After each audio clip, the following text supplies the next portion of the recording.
Obrigada a todos. É um prazer estar aqui.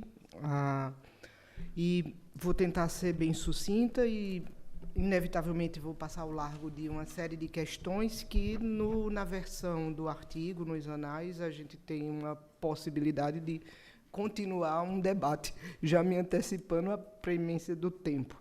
Então, uma preliminar em relação a essa proposta de trabalho, de discussão. Eu sou professora de hermenêutica jurídica e, ao estudar hermenêutica jurídica, ao ensinar, eu preciso explicar aos alunos, tem um momento histórico, de como o debate jurídico perpassa algumas escolas, alguns países. Especialmente, ao passar pela escola histórica alemã, há, à prima facie, uma certa possível confusão que é visualizada nos seguintes termos. Como aquela discussão que remonta, que enaltece a história, a cultura, a tradição, ela vai ser objeto de uma crítica de Marx. Então, assim, a priori, pode parecer uma contradição, uma confusão, e, para isso, precisamos sair do maio de 68 e voltar um pouco a mais, um bocadinho a mais na história. Então, vamos para 1804, a Escola de Exegese. Então, na França, Napoleão Bonaparte chega lá para os legisladores e diz: pessoal, vamos colocar todo o jurídico, todo o debate jurídico nas grandes codificações. E os códigos napoleônicos, ou seja, em menos de 10 anos, 1804, 1807, 1809, a gente tem o Código Civil, o Código Comercial e o Código Penal. Todo o direito é positivado pelo Estado. E essa preocupação, ou seja, o debate acerca da codificação, vai se expandir para além da França. Vai chegar à Alemanha. E temos, então, na Alemanha, Thibaut, que, em 1814... veja, 10 anos depois, ali, vai defender aquele anseio de segurança jurídica que Napoleão Bonaparte já reclamava lá na França e impulsiona o que vai ser a escola de exegese, tirando, então, o poder do magistrado, de dizer o direito, olhando para a tradição, olhando para a história, criando, de certa forma, o direito, e a tarefa do julgador é, portanto, olhar apenas o texto da lei e buscar aquela interpretação literal do texto normativo. Então, esse debate chega à Alemanha, mas qual o contexto da Alemanha? Temos resquícios do sistema feudal, é uma Alemanha que não está unificada, e, portanto, compreender o texto de Thibaut, que é intitulado, deixa eu localizar aqui, da necessidade de um direito civil geral para a Alemanha. Esse texto vai defender a propositura da codificação e vai se criar um grande debate entre Thibaut e Savigny. Quem foi, então, Savigny? Savigny foi discípulo de Hugo. Gustave Hugo, ele defende, num livro, em 1799, o Manual de Direito Natural como uma filosofia do direito positivo, especialmente de direito privado. Nesse texto, há uma defesa do direito natural como fundamento de legitimidade do direito. E permitam-me, então, aqui uma nota de rodapé para explicar, para pontuar essa dicotomia direito natural e direito positivo. Se recorrermos a Antígona, de Sófocles, há uma passagem em que Antígona, se defrontando com o rei Creonte, questiona-o. Como eu poderia supor que tuas leis tivessem o poder de se sobrepor às leis de todos os tempos da sociedade, de tempos imemoriais, que não é de ontem nem de hoje, é de sempre. Uma passagem mais ou menos assim. E daí, essa provocação coloca ali o embate em torno da posição que Antígona refletia, que era a defesa de um fundamento no direito na natureza. Naquele contexto, esse fundamento de validade estaria na physis, a natureza, e o Creonte representando, portanto, o Estado. O edito de Creonte era esse direito positivo.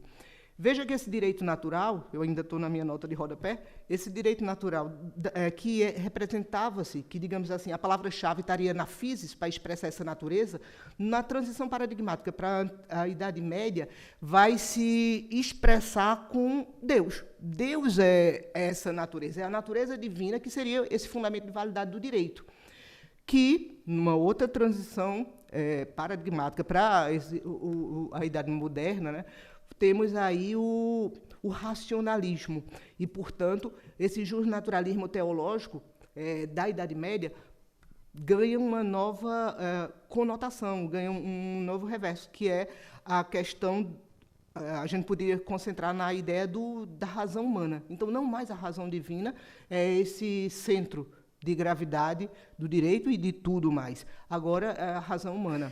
Então, essa perspectiva do racionalismo iluminista, que vai, de certa forma, contribuir, teoricamente, para essa fundamentação dessa perspectiva do justnaturalismo antropológico no contexto da Idade Moderna, ela, independente desses elementos, temos aí o direito natural, que vai se expressar a partir de determinadas características, tais seja a transcendência e a imutabilidade, em contraposição à perspectiva do direito positivo, que tem uma pretensão, assim, de certa forma, contingencial, voltada para um determinado tempo, um determinado lugar.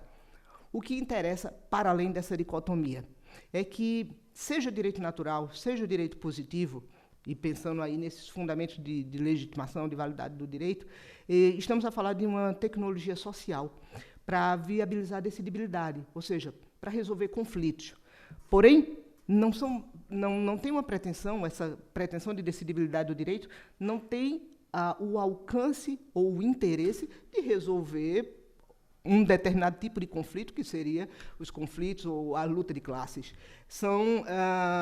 Por quê? Porque tem como fim princípio garantir a dominação. Então, técnica, decisão e dominação poderiam ser essas três palavras-chave que vão caracterizar o direito, independente de sua expressão no direito natural ou no direito positivo. Então, saindo da nota de rodapé, voltando para o texto principal, quando o Savigny ele se contrapõe a Thibaut, reclamando ou enaltecendo a valorização dos costumes, da tradição, da história, para fundamentar o direito, essa oposição vai, na verdade, expressar um debate anterior, que o Gustave Hugo é quem propunha. Então, eu peço licença para ler aqui alguns trechos, respectivamente, de Savigny, da vocação da nossa época para a legislação e a jurisprudência, quando diz, abre aspas, todo direito surge de modo que o uso dominante da língua designa por direito habitual. Isso significa que ele é gerado primeiro pelos costumes e pela crença popular, depois pela jurisprudência. Por toda parte, portanto, por forças internas que atuam tranquilamente, e não pelo arbítrio de um legislador. Então, vemos aqui o Savigny esboçando, iniciando essa fundamentação da estruturação do direito a partir dos costumes e recorrendo, enaltecendo o valor da tradição. Em seguida, aí eu trago o primeiro parágrafo do Manifesto Filosófico da Escola Histórica do Direito, esse texto de Marx, de 1842, agosto de 1842, que, apesar de alguns colocarem tendo como propósito a questão do jubileu, do cinquentenário do doutoramento de Hugo, mas a gente pode pensar o seguinte, há um contraponto formal, ou seja, quanto à forma, como crítica à escola histórica do direito, mas, materialmente, o objeto da crítica de Marx, temos que visualizar o Gustave Hugo, que o Marx vai se referir a ele como sendo a filosofia da escola histórica, ou, em outro momento, como o Velho Testamento da escola histórica. E veja que, nesse mesmo ano, em 42, em fevereiro, o texto de Marx é de agosto, em fevereiro de 42, o Savigny ele é nomeado ministro para a revisão da legislação prussiana. Então, essa nomeação pelo Frederico Guilherme IV frustra, de certa forma, as reivindicações liberais do contexto de unificação da Alemanha e de reforma constitucional. Veja daí que, por trás daquela defesa do costume, havia, na verdade, uma pretensão em todo aquele trabalho de Savigny de manutenção da monarquia e que, de certa forma, se expressava numa postura um tanto reacionária e medieval, de manutenção daquilo que, na linguagem francesa à época, seria o antigo regime. Aí eu cito, então, uma passagem de Marx, também no Manifesto Filosófico da Escola de História do Direito, quando diz, abre aspas, ao apresentar o senhor Hugo como patriarca e criador da escola histórica, nos voltamos para o sentido próprio dessa escola, como demonstra o programa solene redigido pelo famoso jurista histórico na comemoração do jubileu de Hugo. E aí o Marx está se referindo, esse famoso jurista, ao Savigny, que foi seu professor na Universidade de Berlim. É curioso, e aí eu me permito uma nota de rodapé, que o Savigny ele ensina, lá na Universidade de Berlim, ele vai ser professor de Pandectas, de Direito Romano, e vai ser professor de Marx, vai ser professor de Ehring, vai ser professor dos irmãos Green, e há uma passagem até que, de certa forma, pode-se discutir que estaria nas lições do Savigny, que era recorrer a uma peça do Shakespeare, o Mercador de Veneza, porque o julgamento do Shylock, essa mesma ilustração vai estar presente e discutida. Claro que cada um dentro da pretensão da sua teorização, mas tanto em Marx quanto em Ehring. Em Ehring, lá na luta pelo direito, e em Marx, para a crítica da questão judaica. A mesma cena que, de certa forma, evoca as discussões que eram colocadas com um sentido próprio, específico, lá pelo Savigny. Então, Savigny, discípulo de Hugo, que traz, e veja aí que o Marx chamava o Hugo como se fosse o Velho Testamento da escola histórica e o filósofo da escola histórica. Então, a crítica de Marx, aluno de Savigny, ao papel dos costumes na escola histórica do direito, vai se dirigir à escola histórica, mas, de certa forma, transcende contextualmente ou temporalmente aquele debate e antecede ao próprio Gustavo Hugo.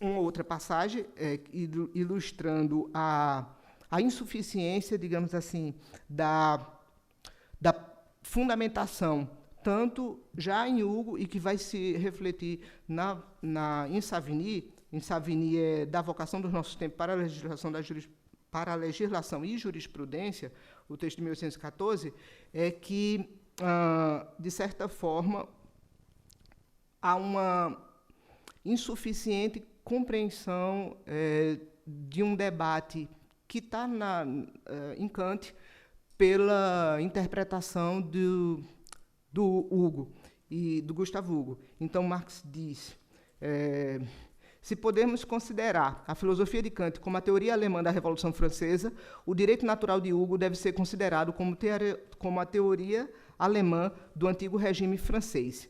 Hugo interpreta mal o mestre Kant. Hugo extrai de uma premissa de ordem gnoseológica, a verdade não pode ser conhecida, uma conclusão de ordem ontológica, a verdade não existe. E, por fim,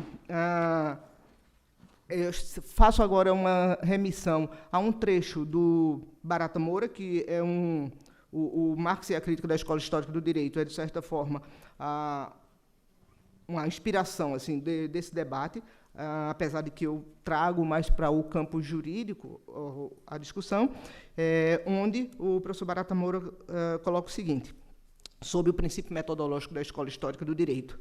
Proceder a uma sistematização técnico-erudita e não filosófico-política do direito transmitido, tomando como incontornável base positiva, onde se poderão, de certo, introduzir melhorias de ordenamento e exposição, mas em que, no limite, não haverá de inovar materialmente. ou seja, aquela pretensão que a escola histórica alemã, ao recorrer aos costumes, aos valores, à tradição, inspirado pelo romantismo alemão, que, à prima face, parece uma prática um tanto progressista, não tem, essencialmente, esse caráter emancipatório que, numa primeira vista, se poderia colocar. Repetindo, como encerra aqui a citação do Barata Moura, não haveria de inovar materialmente. E, já me encaminhando para as conclusões, nesses 5 minutos finais, o que é que eu posso colocar e em que medida reclamar uma atualidade do próprio estudo desse texto do jovem Marx? É que, dentro do direito, e aí, seja pensando no sistema do common law, seja pensando no sistema do civil law, que são algumas incursões que o artigo vai fazer, seja recorrendo ao direito natural, seja recorrendo ao direito positivo, como fundamento de legitimidade do direito, seja recorrendo à história, à tradição, aos costumes, ao espírito do povo, o Volksgeist, como Savigny propunha, ou à segurança jurídica do direito posto pelo Estado, como Napoleão Bonaparte e Thibaut, na Alemanha, vão reclamar. O fato é que o direito, como superestrutura, cumpre uma função ideológica, sem nunca perder o fio, no sentido de não perder de vista que está inserido em a partir de determinadas condições econômicas, infraestruturais, de uma determinada sociedade, de uma determinada época, de um determinado lugar. E, assim, recorrer à história, no caso lá da Escola Histórica do Direito, aos costumes, para além dessa aparência progressista, nada tinha de conteúdo emancipatório, porque havia mais uma pretensão de manutenção do status quo. E veja daí, fazendo apenas uma última referência no minuto final, para trazer uma questão bem atual, que, recentemente, o STF, lá no Brasil, julgando o habeas corpus de Lula, no voto da ministra Rosa Weber, ela justifica o não apego ao texto normativo, ou seja, o não apego à postura dela num voto vencido, num julgamento anterior, e fundamenta ali sua decisão, seu voto, em torno da tradição de manter a colegialidade e a segurança jurídica da colegialidade. Então, um determinado costume. Então, eu trago essa ilustração para mostrar que, naquele voto, que aqui eu estou fazendo uma rápida citação, você tem tanto menção àquilo que, numa linguagem técnica que eu vou brincar, colocando como o sistema do direito consuetudinário, jurisprudencial e costumeiro, ou mesmo ao direito positivo, que seria o típico do sistema do civil law. Mas o que importa é que, com determinados compromissos, a determinadas condições de uma sociedade, de uma época, e, portanto, a esses condicionantes econômicos, o direito, como superestrutura e que vai se expressar ideologicamente também, ele vai ter essa pretensão, essencialmente, de manutenção do status quo. E daí, recorrendo ao costume, quando interessar, recorre-se. Abandonando o costume, quando interessar, abandona-se. E, assim, veja que, por exemplo, a legislação prussiana vai criminalizar o furto de lenha caída, vai criminalizar a coleta de lenha caída, que era um costume milenar, digamos assim, naquela sociedade. Quando se interessa recorrer ao costume, recorre-se. Quando não há interesse, abandona-se o costume.